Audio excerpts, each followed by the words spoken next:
Hi everyone, welcome back to the Young Elders podcast. I want to start by sharing a little context for today's episode because it's really rooted in community and relationship. This conversation is with Grand Ronde Native youth and young adults who were invited into a grant-making process led by their tribe. The tribe invited organizations to apply for support, and that's how my friend Mary, who works with St. Vincent de Paul, became involved. So this wasn't someone coming in from the outside with an idea. It started with the tribe creating the opportunity and trusting youth to be part of where that support would go. If you've never heard of grant making before, it's really just a way communities decide how to gift resources back into places that need care. In this case, that care went toward families experiencing houselessness through St. Vincent de Paul's family shelter. The funding helped provide bookshelves and books, stories that talk honestly about being unhoused and help kids see themselves. One moment that stayed with me is when one of the youth shared that as soon as those bookshelves were installed at the family shelter, a little child ran straight over to the books. No one told them to, they just went. That moment says a lot about why this work matters. In this episode, you'll hear from Annabelle, Sam, and Michaela as they share the work they did, what they learned, and why they believe young people should be involved in caring for their communities. I'm really grateful for this conversation, and I hope it makes space for people of all ages to imagine what community care can look like. You're tuned in. This is the Young Elders Podcast. My name is Annabelle Guardiola. I'm from the Confederated Tribes of Grand, and I'm going to Chemeketa Community College in the fall. Hello, my name is Michaela Mercier. I am enrolled with the Confederated Tribes of Grand Ronde. My father is Grand Ronde and my mother is Okeowinge. I've lived in Oregon for most of my life since I was about 4, and I will be going to the University of Oregon this fall, and I have been working with the Spirit Mountain Community Fund for about 2 years now. Hi, my name is Sam Bareface. I'm 18 years old. I am a enrolled member of the Confederated Tribes of Grand Ronde, and I will be attending Chemeketa this fall. Woo! Congratulations, awesome. Yeah, I'm Mary. I am not Native. I originally grew up in New York and lived in Colorado for a couple of years, and then came out to Oregon in 2016. I've had the great honor of being Angela's friend for 7 years now. And I currently work as a grant writer for St. Vincent de Paul. Your involvement with this project, if you want to maybe give an overspiel of what these incredible youth have done in the collaboration with St. Vincent de Paul. So, I'm like I said, a grant writer. And if any of your listeners aren't already familiar, that's basically a process. Usually, a lot of foundations, have money that they want to give away to various causes to support in their communities. And it's usually a process of applying, to get that money for a certain project or program. And then after the money is awarded, there's, a follow-up period at the end of the grant period where you report on what you were able to do with that money.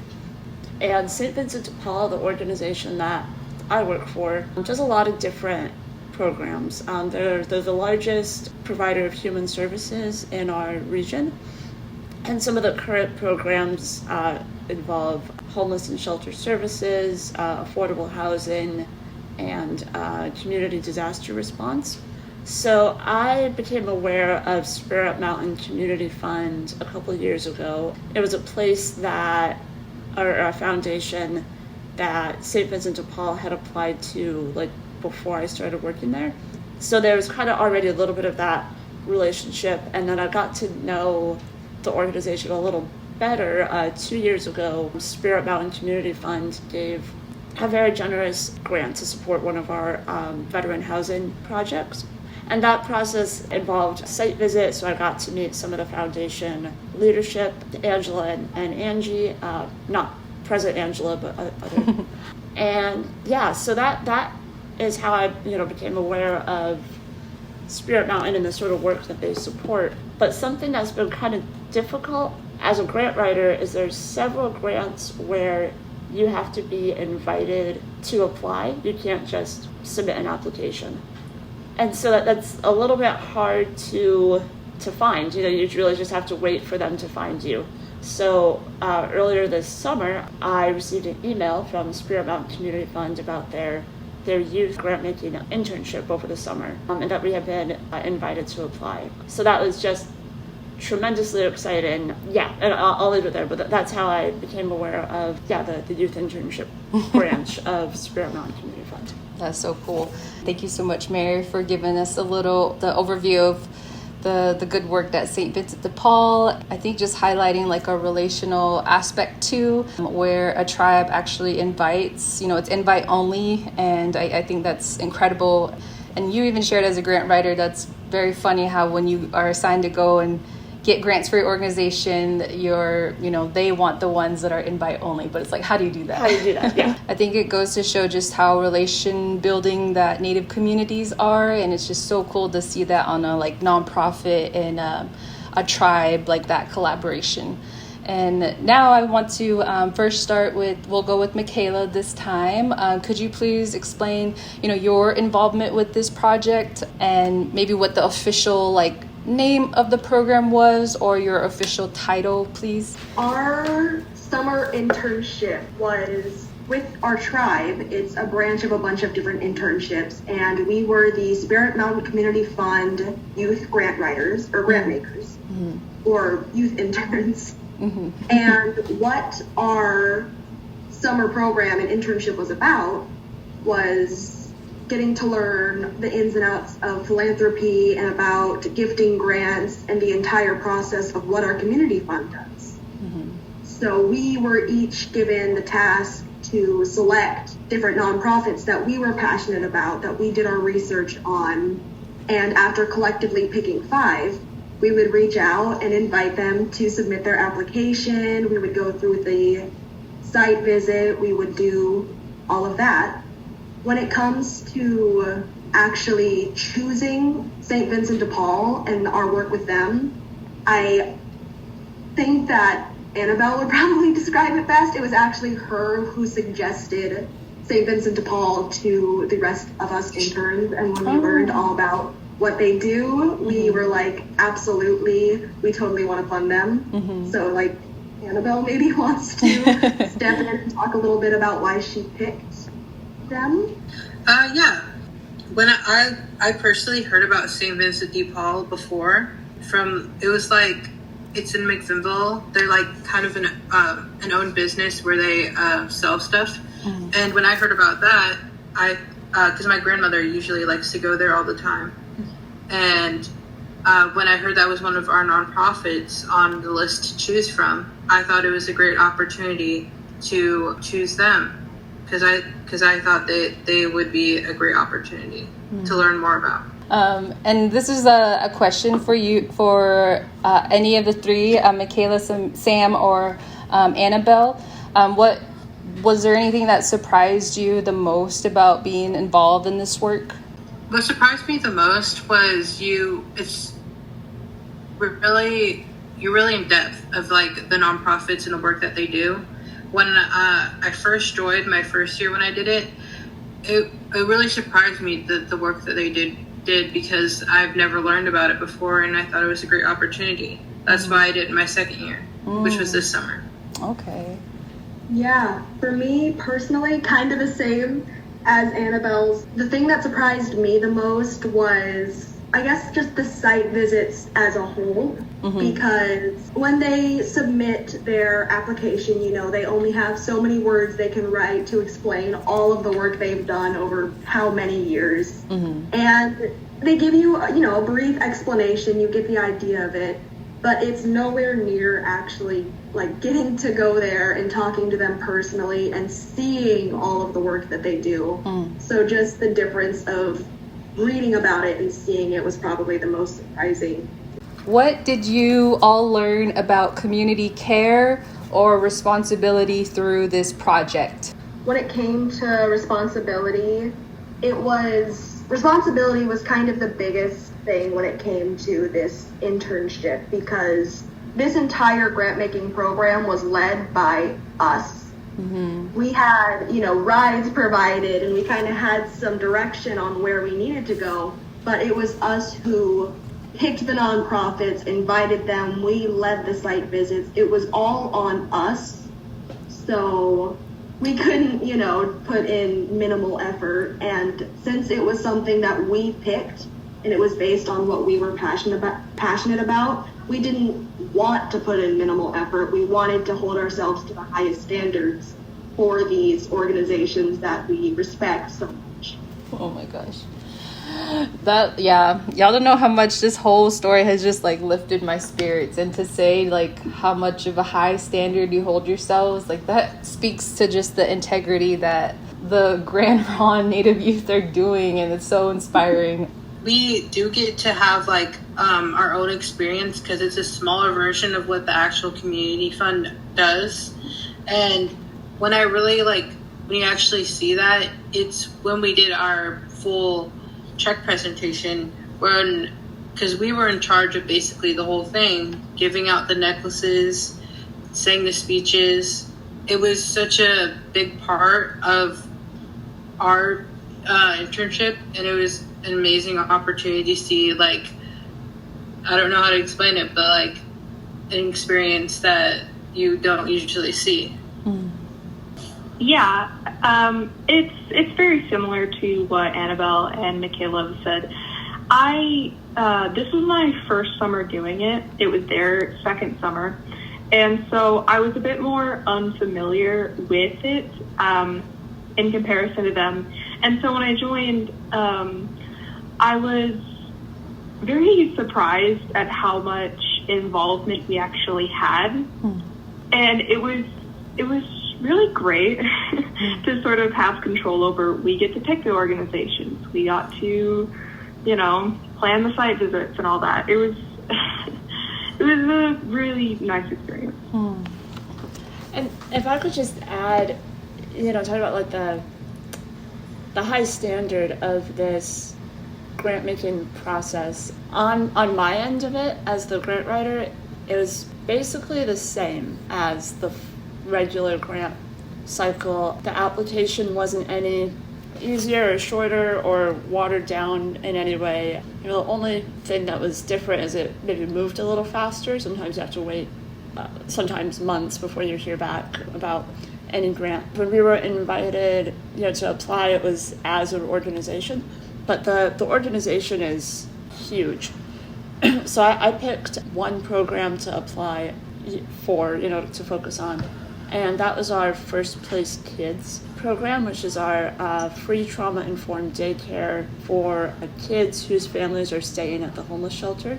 And we had to recently close it for a little while due to lack of support for the program, and we've recently relaunched it. This grant came through at a really very helpful time for this program. And during the site visit, the student interns also had asked about doing a volunteer project. And I hadn't seen that before in other grants that I've applied to. They've done site visits here and there, but haven't had somebody else come and really do a hands-on project. And so what these amazing interns did was build some bookshelves that we had bought using funds from a different grant for the daycare and the day shelter, to build a little reading nook to encourage kids and their families to read and just have a cozy kind of space in the corner. So bookshelves are a really crucial part of that. Annabelle and Michaela, when they were there at the site visit, put those shelves together, and that was just a really huge help. The shelter staff have 100 different things to do at any given time, so it's just really helpful to have them come and do that, and we really appreciated it. Is it okay to share what you shared with me about what that funding went to, the books, the type of books you bought? Yes, that was a really cool part of that other grant that paid for the bookshelves, was through the United Way Early Childhood Hub. And that purchased not only kids' books, but specifically kids' books that were reflective of the experience of kids that were going to be reading them. So in this case, that meant kids' books about homelessness or food insecurity or having to move, from place to place a lot. The shelter sees high levels of families with basically any sort of vulnerability. So LGBTQ families where a grandparent or other elder is raising a child, families of color, Native families. And so when picking out books, we tried really hard to pick books that would reflect those experiences. And specifically the books around homelessness, tried to pick books where the main character was experiencing homelessness themselves as opposed to, being helped or saved by somebody else. Yeah, it was just a really exciting grant and a really cool way to see these two amazing programs come together in service of the kids. I would love to add to that. It was really fun to add to make the bookshelves and put books on the bookshelves, to see it come together and later see a kid come over and start reading one of the books. Oh, wow, such immediate, to see just the impact, that is so special. It was such an immediate payoff where when we do our volunteer work and our site visits, usually the place will be kind of cleared out, either because it's not during business hours or it's just, the school year is out or anything like that. But when we were there, all of the families were there. It was just a normal day. And when we got to set the book nook up, it not only added just this vibrancy to the entire room that was so eye-catching and so fun, but there were entire families just immediately flocking to it. I remember seeing this one dad holding their baby and checking it out, and he seemed super excited. There was one little girl who came up to us, and she thought that we were having a party in the corner, and she asked us if we were still partying. And we were, no, we just made a bookshelf, but she was the girl who immediately went to check it out and started looking at the books. It was it was so great to just see immediately how many families were interested and how, the work really did it was needed and it paid off. It was really amazing to see. That's amazing. Yeah.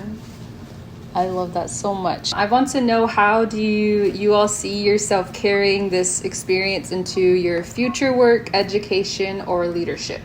It kind of ropes into what I said before, where I really like getting to do social work, and this was a whole new branch of business that a lot of kids don't get the chance to experience, especially as youth.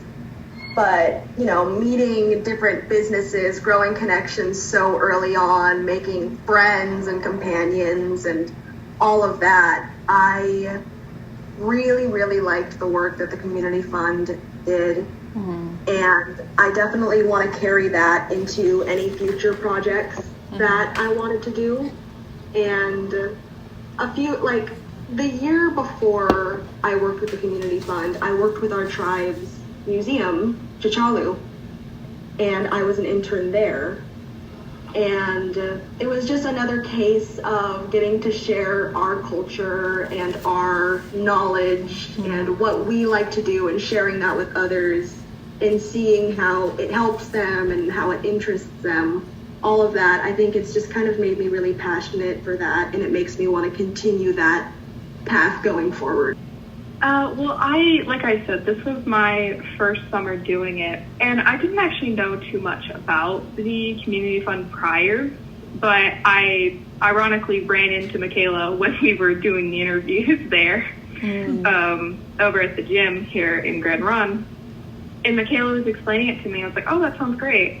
And so I did an interview for it, and I, luckily got the job. And I was very happy about it.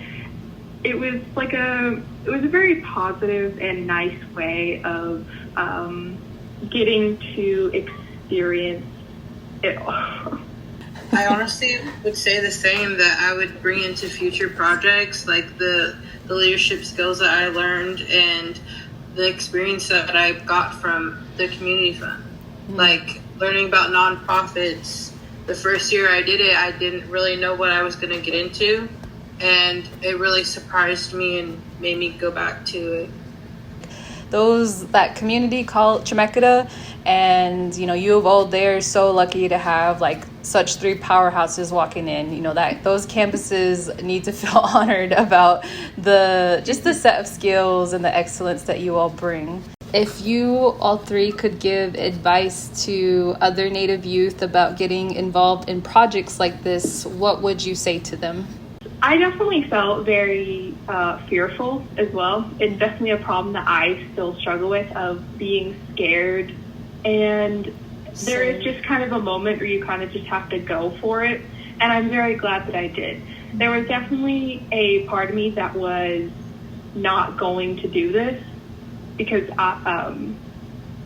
and like the internship itself, where I was very fearful of it. I was very scared. But I'm very glad that I did it. I'm very happy to have met everybody that I did throughout this experience, and I'm very happy to have spent the summer with two of my friends. It's never, you're always going to be scared of something, but going out and actually trying something is going to be such a great experience. I think if you're scared about if it's going to be a good or a bad experience, just do it and see if it's a good or a bad experience. And if then you don't want to do it anymore, then you learned that you got a giant opportunity to do something, and you can learn from that. I love that. Listen. Yes, thank you so much, Annabelle. Well, for me, I think my biggest advice for youth that wanted to, not just in philanthropy with the community fund, but any sort of opportunity given to them, is just to not be scared to get involved. I feel like a lot of youth and just a lot of people in general are really scared of looking stupid or just looking like they don't know what they are doing in front of others. So they just refuse to participate whatsoever. Some people are scared that they might ask a stupid question, or they're scared to join in on this task because they don't want to be the only one doing it wrong. But I feel like more often than not, the feeling of actually accomplishing something, even if you kind of do things wrong along the way, it feels so much better than the temporary relief and then just the following wave of regret of missing out on an opportunity. Getting to actually do it feels so much better than missing out and playing.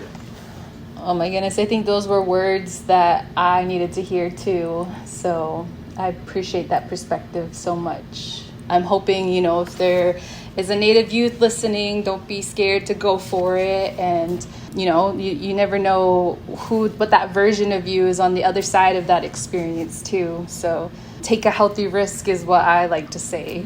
And I just love that y'all went for it. And yeah, that took a lot of bravery, but here we are. What's one word or feeling that sums up this whole project for you all? I think the word that I would choose is probably it's rewarding.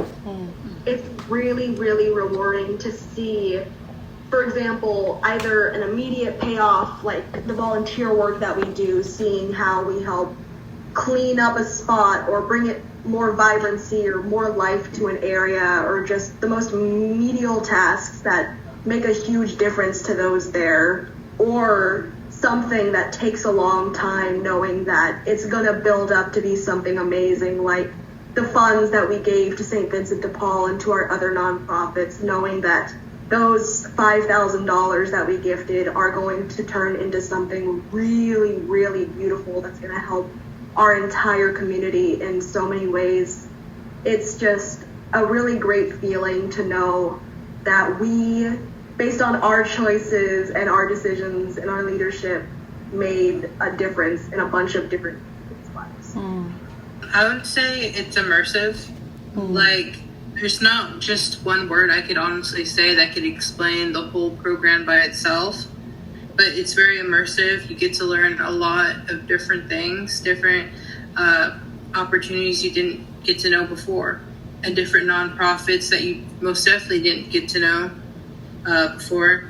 And it's really immersive to see nonprofits change and see how much it really affects them and what the money really goes to and helps them as a community. I love that. Thank you so much, Annabelle. And Sam? I think the feeling that would sum up this entire experience is grateful. I'm very grateful to have spent the summer with Annabelle and Michaela, and then also just the wonderful women that we worked with, Angie, Angela, Pam. It was a really great experience that I'm very grateful to have had, to have been involved with the grant process, with the community fund, and also to meet wonderful people that run organizations that are doing so much good. Mary? Well, not to steal from Sam, but I think grateful really sums up my feelings of the whole process too. Actually, I thought of another one too just now. Hopeful. These are really wild times we're living in. Difficult sometimes to feel really hopeful about the future. And honestly, just getting to meet you three and listen to you now and everything. Yeah, it's very reassuring, and it definitely makes me hopeful, and I'm excited to see what all three of you do. Is there a story or memory from this experience that you'll carry with you forever? Out of everything, probably the check presentation was huge. I love the check presentations at the end of every summer. They're so much fun. We get to reconnect with everybody, and they always love the necklaces that we gift them. We get to talk to them personally afterwards. Such a fan of the beaded necklace for Mary's service animal, Amara. The sweetest thing I've ever seen. Yeah, and maybe I should add, I mean, everybody here knows, but for the listeners, Amara is my wonderful service dog. She's a black lab and just probably the most loving critter I've ever met. She loved all the youth. If y'all have input on like how that blanket was made too, there's a beautiful design on that blanket. But I wanted to know, was it all of you three who beaded Amara and Mary's necklace? We could never take that credit from Michaela. And Michaela, how did you choose the design and the colors for Amara's beaded necklace? Yeah, so for Amara, who is the sweetest girl in the whole world, she is such an angel. We met her and we immediately fell in love. We all kind of collectively talked about it, and we all decided that she deserves a necklace too. Because she does just as much work by helping Mary, who in turn helps so many other people. She is just as big of a helper for helping Mary. So she deserves to be honored too. So it's really sweet. For how I picked the colors, I wanted to make a necklace that was special to Amara. So I did some research and I looked up what colors dogs actually can see, because I had some background knowledge that they were colorblind, but I didn't know exactly how. So it turns out that at least most dogs, I believe they can only see blue, yellow, and gray, which is ironically the colors of the community fund, which was pretty funny. Oh, so cute. So I essentially just kind of guesstimated how long it should be, and I incorporated all three of those colors into her necklace. and I was super excited to give it to her. I was talking about it for a week. I was so excited, and I was so happy to see the picture of her wearing it. It made me so happy. Yeah, and can I just add, I think it was just a couple days before the check presentation ceremony, I ordered Amara a new collar, and I did not consider her vision at all. And so when we were presented with the necklace, and you mentioned you had picked it based off what colors dogs could see, I was so touched, and I was also like, oh, am I a bad dog mom? Because I didn't think about that at all. But yeah, I just thought it was so thoughtful. Thank you so much, Michaela. Annabelle or Sam, is there a story or memory that you'll carry with you forever? One memory that I honestly remember is probably be about the check presentation, seeing all the nonprofits there. Yeah. And Sam, did you want to add? Yeah, I would love to. I feel like, it's a very shared experience that the check presentation was very special. It was a very special experience to just see everybody that we've met throughout the summer and see everybody in one room. And then for me, get to meet Mary and meet some other people that I, again, was unfortunate to have not been there for the site visit. But that was just such a great experience. And it was so nice to see the work that we have done throughout the summer sort of come together. And then I guess a more silly memory was when we were volunteering at an organization called Jackson Street. We were bagging up little supply bags, and we were doing them in groups. And I was paired with one of our bosses, Angela. Angela's very competitive. So I was basically racing her, trying to get them done.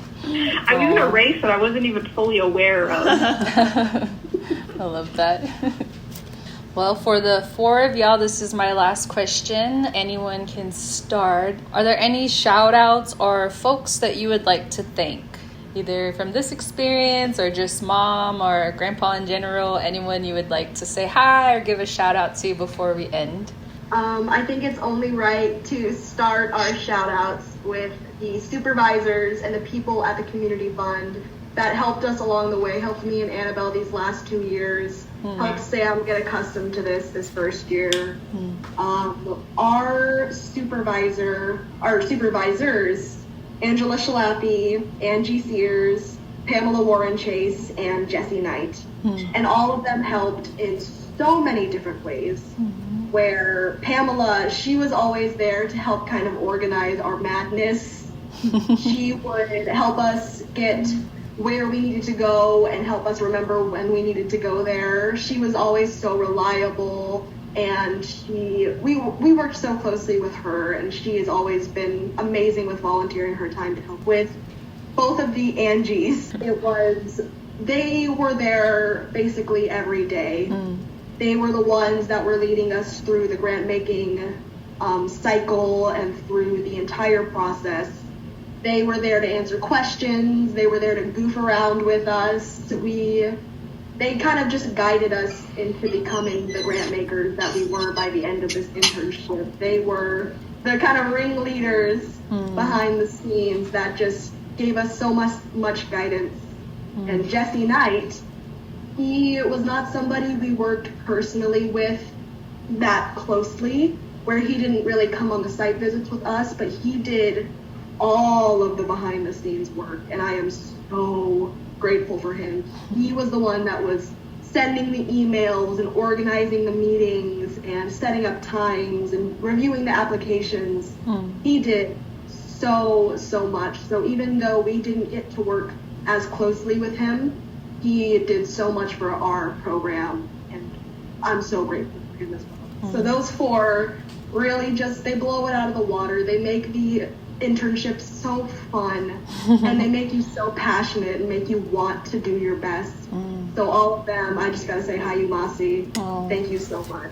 They all did a great job. They all made this very fun, very easy, very great. I would give a shout out. I think I'd like to shout out the three of you like a year from now, like your future yous, and just say, wow, your first year of college is behind you. Good job. I'm just so proud of you. And yeah, I hope you've rested this summer and you're getting ready to go back for your second year. Yeah. That's so sweet. That is so sweet. Oh, well, it was such an honor and a privilege to hear the good work that you three are doing. The reason why I chose Young Elders, I wanted to get folks in our community who are doing such great work. And when I think of an elder, that is just like such a prestigious role and title. If you are an elder in your community, it's such a gift, and they are our wisdom holders. And when I put like young elders in front of it, I just have seen so many youth who, like, I don't know how to say it, then like act like elders. Like they just have knowledge about their culture and they're very proud of, they carry themselves and they represent their people wherever they go and everything that you do. And I just know from what I have learned and heard about you three so far that, you're going to have an amazing year this upcoming academic year, and best of luck on your future endeavors. And just know that myself and Mary and Amara,